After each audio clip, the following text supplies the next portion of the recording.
grasgroene akkers, weelderige moestuinen en pronkerige kasteelhoven. Vandaag is groen de kleur van de smaaktoerist, want hier in Henegouwen vind je prachtige groene plekjes. Langs fantastische landschappen cruisen, van een lokaal wijntje nippen. Hij ruikt heel fruitig. Stoppen bij plaatselijke producenten. En koken met alle verzamelde schatten. Dat is voor mij nu vakantie, zie.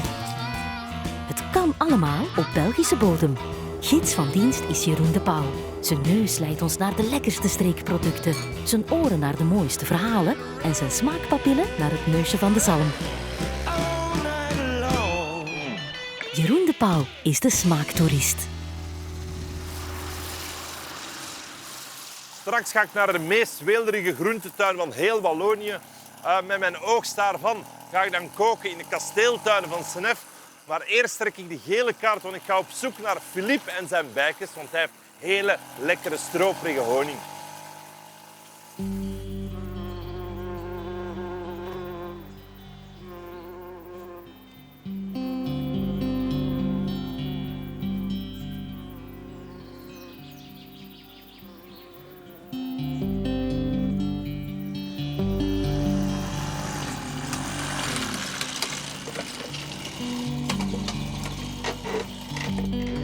Propolis, pollen, kaarsen om nog van de honing zelf te zwijgen. Ja, de bij is gewoon een fantastisch insect die heel veel lekkere en gezonde dingen maakt. En dat weet Philippe als geen ander, want Philippe is imker hier in Henegouwen. En de bijtjes, dat is gewoon, ja, dat is zijn passie, dat zijn zijn kindjes, dat is echt zijn levenswerk tout court.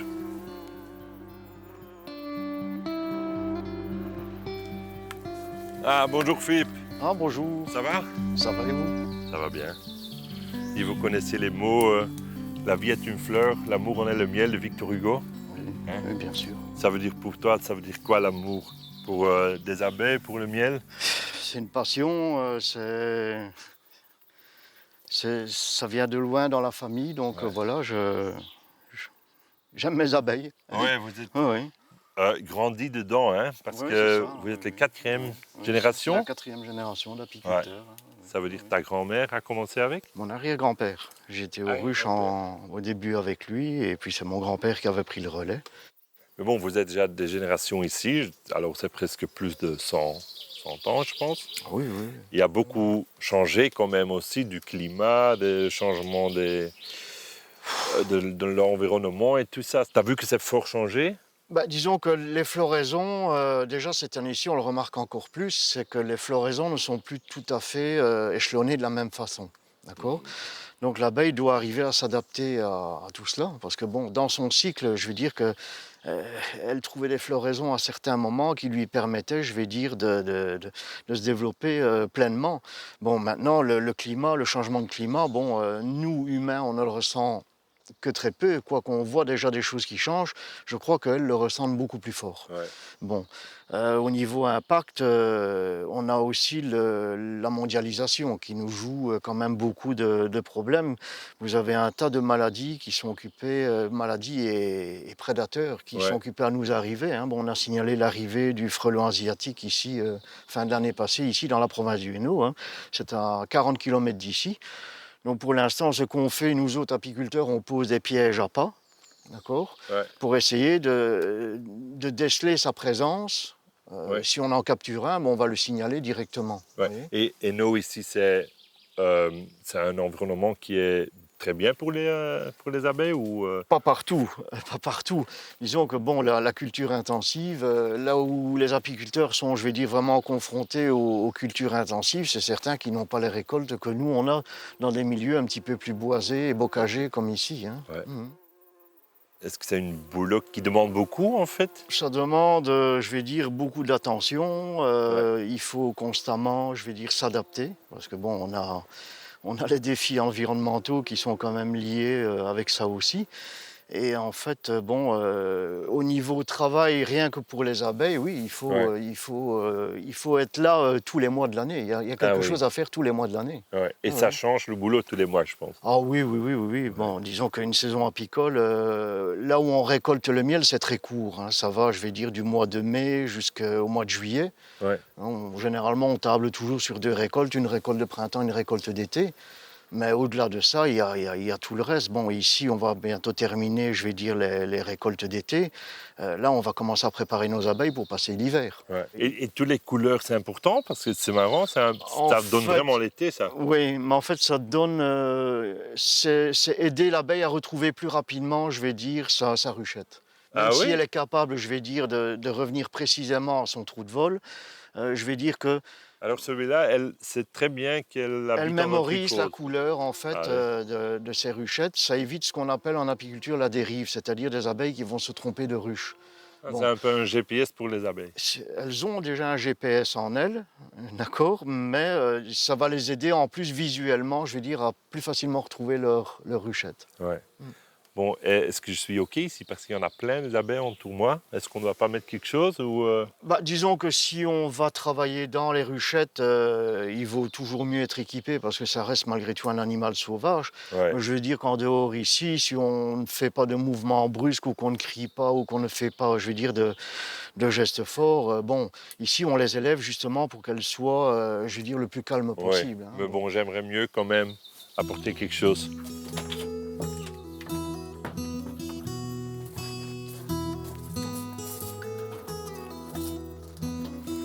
Voilà. Voilà. Un petit peu d'équipement pour aller voir les abeilles. C'est encore beaucoup piqué? Non, c'est vraiment... Enfin, bon, il faut quand même rester toujours, je vais dire, prudent. Parce que, bon, début de saison, c'est toujours les premières piqûres, il faut faire attention parce que de résistant, on ne résiste jamais, ça fait toujours mal. Mais je vais dire que on peut devenir sensible, en fait, au venin de l'abeille. Donc, il faut toujours faire attention, on peut toujours développer une allergie d'année en année. Hein. Ah ouais. Je suis prêt. C'est bien. Voilà. Donc voilà. Donc voilà, ici on va ouvrir une petite ruchette. Donc voilà, ici ça c'est en fait c'est un bac où on sait leur apporter des compléments si on veut. D'accord? Donc les abeilles n'ont pas accès dans ce bac. Ah non. D'accord? Elles viennent ici, à ce niveau-ci, Ah oui. ici derrière la trappe. D'accord? Donc voilà, ici on va ouvrir maintenant Et la ça ruche, colle. on les voit les abeilles, Ah hein, oui. elles sont là. Hein. En fait elles ont tout collé avec de la fameuse propolis. Hein. Ah oui. Comment ça marche maintenant? En fait, elles vont chercher ce qu'on appelle du nectar dans les fleurs. Elles le ramènent à la ruche. Quand elles le ramènent, il contient beaucoup d'eau. C'est très liquide du nectar. Ah oui? Il est comme de l'eau. Ah oui. C'est de l'eau, comme de l'eau sucrée en fait. Donc elles le ramènent à la ruche et elles vont commencer à se le repasser les unes les autres. Elles vont y additionner leur enzyme et elles vont commencer déjà à, je vais dire, à l'épaissir en le séchant. Ouais. Et puis elles vont aller le placer dans une alvéole. Dans cette alvéole-là, elles vont le sécher petit à petit. Donc elles mettent une couche de miel humide, elles vont le ventiler pour le sécher, et puis elles en remettent devant, jusqu'au moment où elles vont remplir l'alvéole. Donc on va le voir ici. Hein. Je vais vous le montrer. Ça, c'est du miel qui est en cours de confectionnement. Voilà, ça c'est un cadre. Vous avez les abeilles dessus. On voit le miel dans le fond du cadre. Vous voyez, Ah oui, on le là, voit. il y a Voilà. beaucoup. Donc là, elles sont occupées à mettre du miel. Vous voyez, on le voit briller. D'accord? Ici, au-dessus, le miel était suffisamment sec. Qu'est-ce qu'on fait quand il est sec? Elles mettent une petite couche de cire dessus. Allez. Elles operculent l'alvéole. Comme ça, c'est terminé, il est stabilisé. Là, il va conserver même jusqu'au printemps prochain. De toute façon, une ruche, il faut toujours la regarder comme un seul animal. Hein. Ah Il y a oui? une cohésion dans une ruche. Une abeille toute seule n'est rien. Une reine toute seule n'est rien. C'est la présence de tout le monde et tout le monde qui connaît son... C'est teamwork. Voilà. C'est tous pour un pour tous. Hein. C'est un peu la devise des mousquetaires. Hein. Ouais. Bon, mais on va le laisser tranquille, comme ça il peut travailler. Voilà. Et si vous faites quoi en fait? Ben voilà, donc maintenant on va récolter du miel. En fait, j'ai été chercher des cadres de miel sur les ruches, d'accord? Je les ai ramenés ici. Et maintenant, on va commencer à extraire le miel hors des cadres. Ok. Donc ici, on va enlever l'opercule qu'il y a sur le miel. Ça, c'est plein de miel. On peut peser d'ailleurs. C'est lourd. Ah oui, ça fait 2 kilos de miel, ça. D'accord? Ça fait 2 kilos de miel? Un cadre comme ça va contenir jusqu'à 2 kilos de miel. Donc voilà, donc ici le cadre, on va enlever l'opercule que l'abeille a mis dessus pour je vais dire couvrir le miel, le protéger contre Ah oui. l'humidité. D'accord, donc elle l'a bien séché et après elle ferme. Donc Ok. nous, on va devoir rouvrir pour pouvoir le sortir. Ouais. Donc ici, on va le placer dans une machine à désoperculer, c'est-à-dire c'est une machine qui va enlever cette couche de cire. Voilà, donc la machine se met en route. Donc on descend le cadre tout doucement dedans, d'accord, et elle découpe.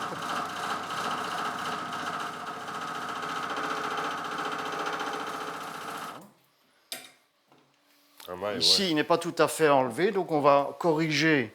La machine n'est pas parfaite, donc on corrige on le fait manuellement, d'accord. On vérifie bien qu'il soit bien ouvert partout. Ici encore un petit peu, voilà. Donc maintenant, on va placer les cadres dans la centrifugeuse. Zie manneke, verser kun je dat toch niet hebben? Donc ici, il est motorisé. Avant, c'était une manivelle. Hein, Ouais, dans oui. l'ancien temps, hein, voilà. Donc ici, on la met en route, voilà, et on la lance tout doucement. Hein. Ça sent bon, hein?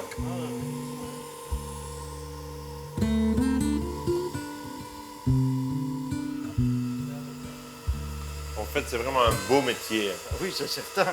C'est certain. On travaille avec des choses tout à fait naturelles et en plus agréables. On a des odeurs, on a des parfums. Ah ouais. Tu peux goûter une fois. Oui, oui, ben voilà, maintenant il faut goûter. Hein. Donc il est assez coulant. Hein. Il y a quelques petits grains de cire dedans, mais ça c'est vraiment le miel qui vient de sortir du cadre. C'est très très bon. C'est un des parfums qu'on ne retrouve plus après quand il cristallise. Hein. Tu peux pas avoir ça plus frais que... Ah non, ça non. C'est sorti ce matin des ruches. Oh. Et c'est dans le seau maintenant. Hein. C'est echt heerlijk. Je sais que je vais faire un bon truc avec ça.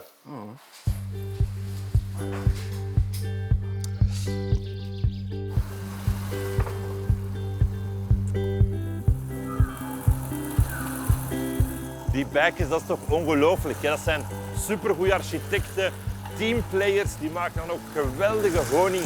Dus ik ga hulde brengen aan de bijen met een heel lekker vinaigrette te maken. Follow the sun, and which way the wind blows when this day is done. Nog zo iemand die de bloemetjes en bijkens weet te waarderen, is Jean-François. In het hartje Henegouwen, niet ver van Bergen, heeft hij wel een heel bijzondere biomoestuin. Dream with care. Tomorrow's a new day for everyone. And a brand new moon and brand new sun. Hier is het, zie je, Le Potager de Délices. Klinkt een beetje als een romantische Franse film uit de jaren 80. En letterlijk vertaald is het eigenlijk de moestuin der geneugten. Spannend.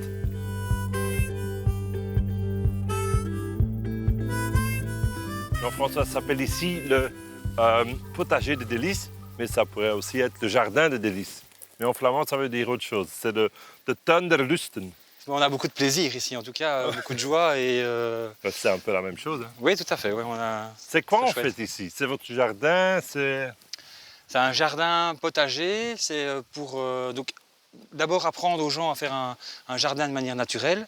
Oui. Et en même temps, on vend les fruits et légumes du jardin. Alors vous avez une petite, comment on dit ça, un petit magasin. Un petit devant, magasin avec petit une petite magasin. épicerie. Et tout ce que tu vends dans le magasin, vous faites ça vous-même ici dans le jardin? Oui, il y a encore en plus, parce que j'ai aussi des produits exotiques, parce que mes clients demandent des produits exotiques comme des citrons, des oranges, tout ça, mais en grosse partie, ça vient du jardin, c'est tout ce qui est maison. Comment ça se fait que tu as commencé avec tout ça? Parce que je suis un gourmand, d'abord, Oui. donc j'aime bien manger. Ouais.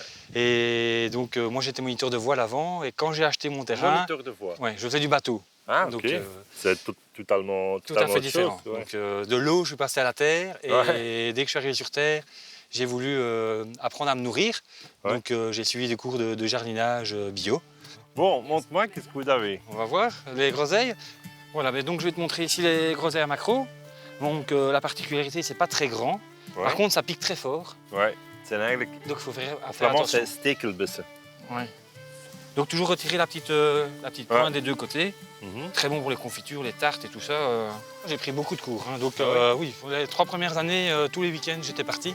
Et alors, en semaine, je mettais en pratique dans le jardin. Quoi. Et est-ce qu'il y a une structure dans le jardin ou c'est juste mon... Alors, ça a été fait un peu n'importe comment. Donc, ça a été fait comme ça, un petit peu, sans que je sache que j'allais devenir un jour maraîcher bio. Donc, moi, j'en ai fait en fait un labyrinthe. J'en ai créé un labyrinthe. Je voulais appeler ma maison Au Petit Paradis, mais au pluriel. Donc, j'ai créé en fait des petits paradis. Donc ici on a des menthes de différentes variétés. On a des menthes poivrées. Ça, je vais prendre aussi un peu de menthe pour la vinaigrette. Je vais faire une vinaigrette avec... Mais sans ici. Donc ici, prends une main et l'autre main, on fera pour l'autre menthe. Parce qu'elle sent très fort. Ça, c'est la menthe poivrée. Et prends celle qui est là-bas. Là, je pense que celle-là, c'est la normale, c'est la marocaine. Oui, il est mieux. Il est un peu plus doux. C'est pour le mojito. Voel me hier zo precies een klein beetje een kleuter in een snoepwinkel. Dat is fantastisch. Verser kunnen we dat niet hebben. Hè. Ok, ça c'est bon. On a un peu de menthe, on a un peu des herbes fraîches. Donc, mais voilà, ici, donc c'est du cresson. Hein. Ouais, c'est piquant, hein. Alors, oui, c'est piquant. Attention au poireau. Attention. Oui, il y a un petit poireau qui est ici. Ici, c'est la permaculture. Hein. Donc, il y a plein d'associations, il y a un peu de légumes un petit peu dans tous les sens. Ah oui. On ne sait pas toujours où ça se trouve, mais le patron, lui, il sait où ça se trouve. Alors, oui, je veux bien un peu de cresson parce que je vais faire une grande salade de légumes avec un peu des fruits dedans, avec une vinaigrette de fruits. Et tu remplaces le poivre. Hein, ça remplace le poivre, oui, parce que c'est très piquant. Hein. Oui, ici, oui. Oui. On va le mettre dans le petit pot ici pour pas le mélanger. Je vais goûter quand même un peu. Oui, alors il pique. Plus tu vas le mâchouiller, plus tu vas sentir ce piquant comme ça. Oui, il est très piquant. Ouais. Alors, je vois rien comme l'eau, hein. Vous mettez pas de l'eau? Ici on n'arrose pas. Donc on arrose à la plantation et puis après on laisse aller. Tu vas voir que tout le long du trajet, parfois il y a des endroits où il y a de la paille, il y a de la tonte de pelouse, il y a un peu de toutes sortes. Oui. Et ça permet en fait de garder l'humidité au niveau du sol et de nourrir la terre aussi. Moi j'ai toujours entendu que c'est important que chaque année vous changez un peu les places. Oui, les rotations de culture, toujours des rotations de culture. Ah oui, alors vous faites ça aussi. Après... Chaque année, donc l'année prochaine, on aura autre chose que des tomates ici. Ah ok. Ouais. Et ici on a des tomates. Donc les tomates basilic, étagettes. Donc c'est une bonne association. Et les étagettes, c'est justement... C'est pour la fleur, que ce soit beau. Et alors, les plantes émettent des sécrétions. On va le mettre là? Oui. On va mettre le basilic? Oui, bien le basilic. On va le mettre ici. Et ici on arrive dans le verger. Donc dans le verger, on a plein d'arbres fruitiers, de toutes les variétés. On a ici l'amandier, donc ça fait des amandes. Ouais. Hein. Ah ouais. C'est un des premiers arbres qui va fleurir d'ailleurs, et tout rose. Ouais. Mais on a des pommes, des poires. Ici, regarde, on a les premières poires ici. Hein. Regarde ça. Ah oui, ça commence. Plein de poires, des petites prunes. Ici. Ouais. Voilà les petites prunes. Hein. On a des cassis. Ah oui. Donc ça c'est vraiment excellent. Maintenant on est en pleine saison. Ça. Ouais, je vais prendre ça aussi. Ça donne vraiment aussi un peu de couleur. Super. Parce que je dois faire une vinaigrette. Oui. Et en fait, je ne vais pas utiliser de la vinaigre, mais le jus de fruits, quoi. Très bien, oui, tout à fait, oui. Oui, ça marche très bien. Et alors, elles sont vraiment baignées en plein soleil. Ouais. Elles ont plein de sucre. On va regarder pour les oignons. Ouais, un peu d'oignons. En passant près des oignons, tu as une plante peut-être que tu connais. Regarde la plante ici avec des fleurs bleues. Ça, on met aussi. Tu peux manger les fleurs aussi. Ah, c'est magnifique ça. Ouais, c'est beau. Je vais prendre quelques-uns pour mettre sur la salade. Ouais. Ça, c'est la bourrache en français. Bourrage, ouais. Donc c'est un petit goût de concombre comme ça. Ah ouais. Genre ça, j'ai encore besoin d'une belle salade. J'ai plusieurs salades à te proposer. Donc, regarde ici, j'ai des belles salades. Ici, ah, oui, regarde ça, la feuille de chêne là, elle est magnifique. Ouais. Ici. Vous mangez tous les jours de votre jardin? Ah oui, bien sûr. Ah oui. Ok, encore... Je vais te donner une rouge peut-être. Oui, une rouge, c'est bon. J'ai une frisée. Ici, toujours. Alors, tu vois que j'ai pris mon couteau, je n'ai pas arraché, parce que c'est toujours bien de garder la racine ouais, je vois dans le sol. Ça. Comme ça, ça va nourrir en fait. Ça va nourrir le sol. Je donne à manger. Ça va se composter. Voilà. Regarde ici, on a une belle frisée. Et le verre aussi, on va pouvoir le prendre. Ouais, je vais utiliser Souvent, ça. on n'utilise pas les fans des légumes, mais c'est très bon. Hein. Fans de carottes, fans de radis. Potage. J'ai des radis si tu veux. Ah oui? Pense à ça. J'ai des radis rouges. Ah oui, ça je veux bien. Des bons radis. C'est par là? Oui, on peut aller tout droit. Ouais. Attention de ne pas marcher dans les parcelles. Non, non, non, non, non.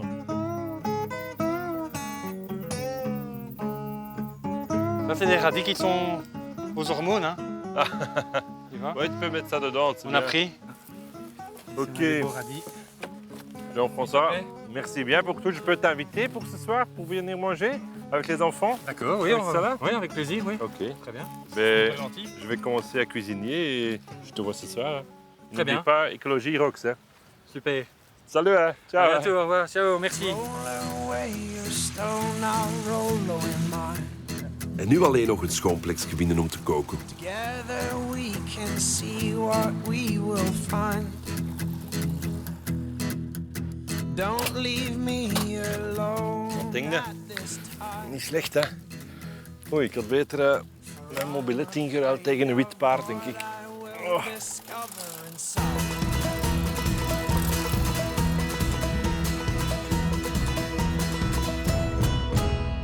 België telt meer dan 100 kastelen van grote waarde. En die zijn stuk voor stuk omringd door prachtige parken. Ideaal om er mijn calorieën te verbranden na al dat eten. Goed plekje hier, hè? De groentjes van Jean-François, de honing van Philippe. En dat is het. Meer heb ik eigenlijk niet nodig. Ik ga eigenlijk een vinaigretje maken waarbij ik de azijn ga vervangen door al ons fruit. We gaan beginnen met wat citroen en limoen. Maar ook die besjes, die cassis-besjes, die waren wat zuur. Die ga ik daarbij doen. En ik ga een vinaigrette maken zonder olie eigenlijk. Het is meer een soort jus dat ik ga maken. Om dan die groentjes daarmee op smaak te brengen, te bevochtigen. Dat je eigenlijk een hele frisse vinaigrette krijgt. En daarbij komt dan op de grill een stukje gebakken halloumi. Slaatje met heel veel kruiden. Slaatje met ook wat fruit erin. Allee, alles wat we gevonden hebben. En, want anders gaat dat natuurlijk te zuur zijn. Philippe zijn een honing. Die gaan we eraan toevoegen om dat zo'n klein beetje zoeter te maken. Het sap van onze besjes. Dat zijn die lekkere cassisbessen. Die zijn zo een beetje... Die zijn wel zoet, maar heeft ook een zure nasmaak. Je moet wel opletten, want dat maakt echt verschrikkelijke vlekken. Hè.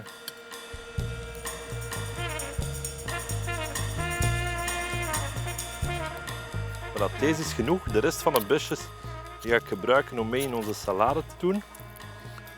Voor dat wat meer frisheid te geven, ga ik daar ook wat verse munt aan toevoegen en gember. Gewoon een stukje gember. Je moet die eigenlijk niet schillen, want ik ga dat zelfs door een zeef gieten. We gaan het daar gewoon wat laten in marineren. Hè. Ga ik hier wat verse munt snipperen om erbij te doen. Voilà, dat mag je wat marineren. Het is wel iets te zuur. Dus hier komt die honing. Hè. Het is fantastisch. Hè. Er zitten nog kleine stukjes in. Dat is ook niet erg, want we gaan dat samen zeven. Maar dat is natuurlijk omdat die vers is, omdat die nog niet gefilterd is. Hè. Kijk hoe. Peper en zout ga ik er niet in doen. Want dat gaat anders een beetje een vieze smaak geven als je daar peper en zout in doet. Gewoon een heel fris sausje voor op onze groenten. Oké, dat sausje dat ga ik gewoon aan de kant zetten. Dat mag je een beetje marineren. Dat mag, de smaken van die munt en die gember moet daar een beetje intrekken. Dus als je dat thuis een dagje op voorhand maakt, kan dat ook perfect. Hè. En nu is het gewoon een groentemengeling maken voor onze salade. Hè. Ik ga een paar dingen wassen misschien.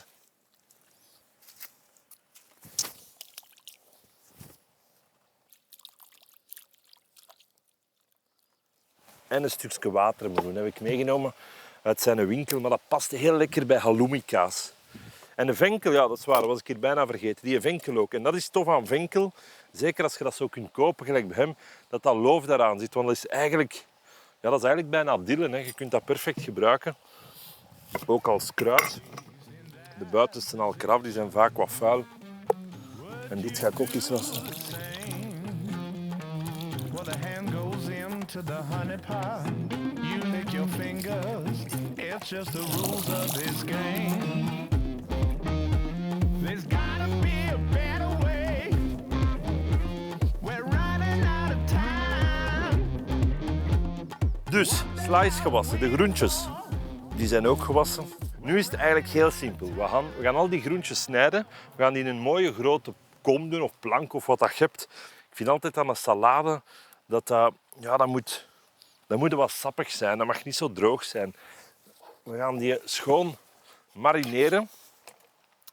Ik ga beginnen misschien met wat tomaten gewoon. Die gele tomaten. De mengeling ook tussen groente en fruit vind ik heel lekker in een salade. Ik ben niet zo'n voorstander van fruit in warm eten, maar zo in slaatjes kan dat wel lekker zijn, vind ik. Cœur de bœuf tomaatje gaan we er ook in doen.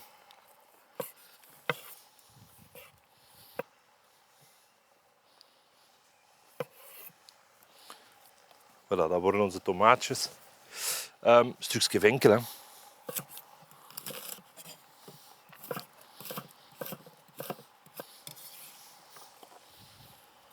Gaan we er ook zo tussen doen. Wat hebben we nog? Wat radijsjes.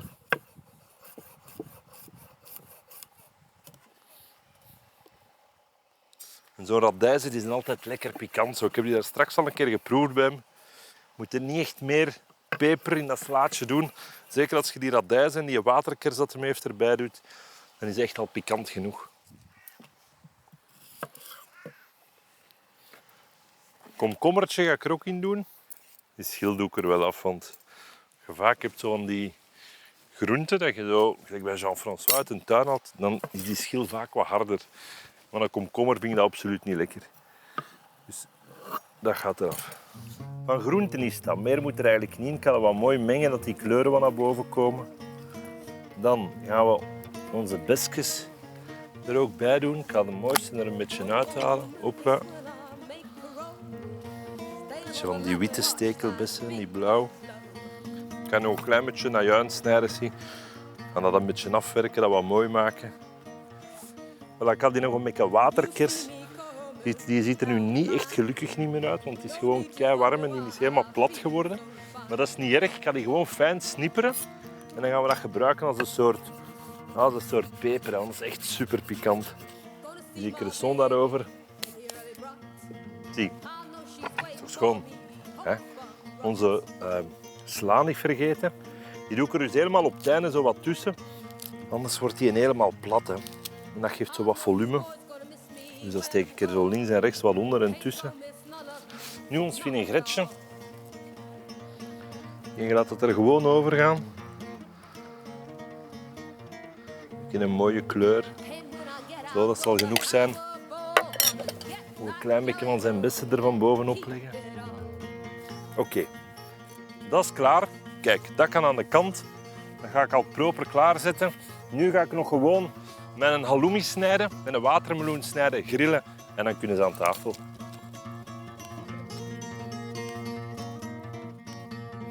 Kijk, dat is die halloumi, hè.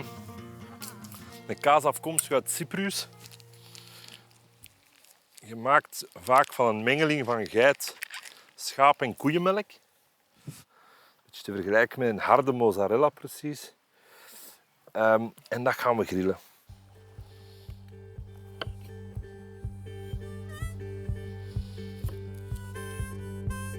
Onze halloumi mag gewoon zo op de grill.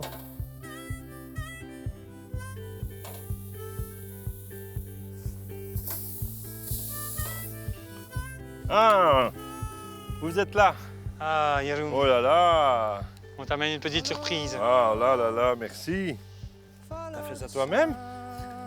T'as pas goûté? Non? Ça c'est assez, ça. Ça, c'est pas mal. Hein. Ben voilà, on est Là, prêt, il y a tu de vois. quoi. Ah, On ouais, a fait la super. salade. Tu viens voir, Noé? Regarde la salade, comme elle est belle. Alors on a ça et on a la salade. On le met au milieu, on se met sur la pelouse. Des petites assiettes et des couverts. Et ça, c'est le miel que j'ai cherché ce matin. Et en fait, j'ai fait une petite vinaigrette avec le miel et tout le jus de lait de fruits.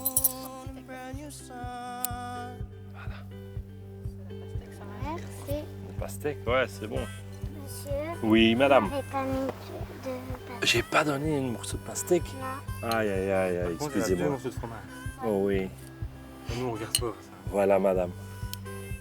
En fait, je dois dire princesse ici. Hein. Non? Princesse, oui. Princesse, hein. Bon appétit tout le monde.